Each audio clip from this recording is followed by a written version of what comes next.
In a country that's barely known freedom, they have lost their fear and found hope, and the confidence to confront their president of 26 years.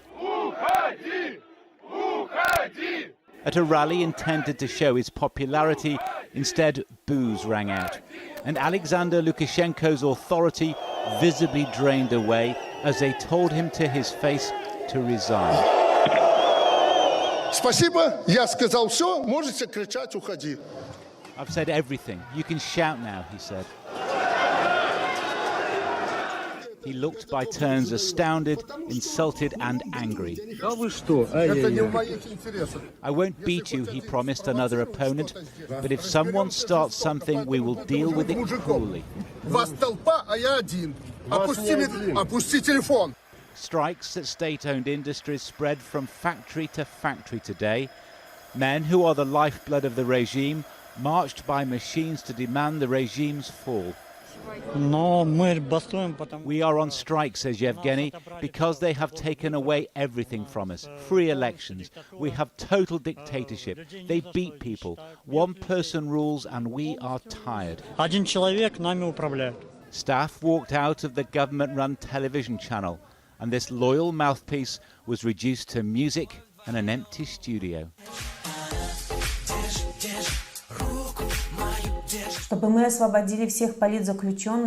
But loud and clear on social media, the latest message from the opposition leader, who offered to rule ahead of fresh elections.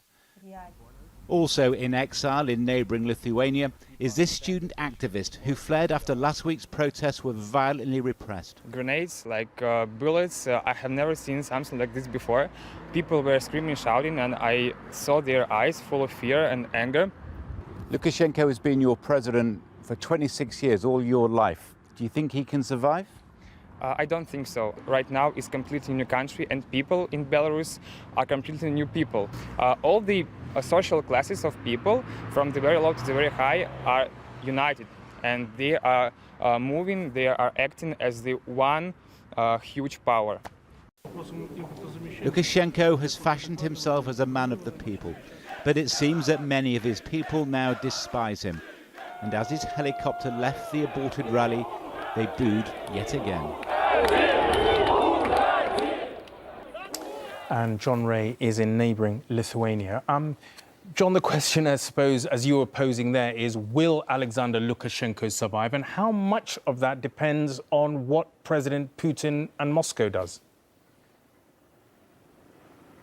Well, you know, you've got to set the scene with those unprecedented events in Minsk today. You know, telling a president that to his face that he should resign in a country where merely raising a voice of dissent ordinarily is to invite arrest and a beating. That really is something. For all that, Lukashenko was really defiant today. He said in that rally that, you know, until you kill me, there will be no new election. But for all that, Raggi, it is looking increasingly difficult to see how he survives without foreign help. That means Moscow. Although tomorrow Angela Merkel will discuss this crisis with Vladimir Putin, the Russians see Belarus as their backyard. Putin's big mess to now sort out. He has an absolute mortal fear of these kind of people's uprisings. That's one reason why the Kremlin has already offered to render all necessary assistance. But there's a dilemma here. Do they really want to tether themselves to a leader who is clearly running out of time, especially when so far these protests haven't had any kind of anti-Russian feeling? The Russians want a pliant next-door neighbour, but they also need a leader they can deal with there, and less it's looking like Lukashenko is that man. OK, John in Vilnius, thank you.